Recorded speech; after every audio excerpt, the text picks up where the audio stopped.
అయితే నువ్వు వచ్చేసావా? తేడా ముసలైనా, ఈసారికి నేను నిన్ను ఖచ్చితంగా కాపాడుతా.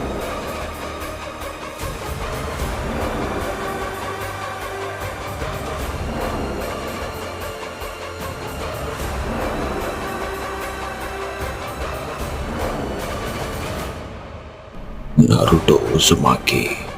జిరాయా సెన్సై, తేడా ముసలాయిని సేఫ్గా తీసుకెళ్ళండి. అలానే ఇక్కడి నుంచి తప్పించుకోండి. నేను వీడిని చూసుకుంటా. నువ్వు నిజంగా నాతో ఒంటరిగా పోరాడాలనుకుంటున్నావా? నువ్వు ఇక్కడే చేస్తావైతే. నువ్వు నీ బెస్ట్ ఇవ్వు.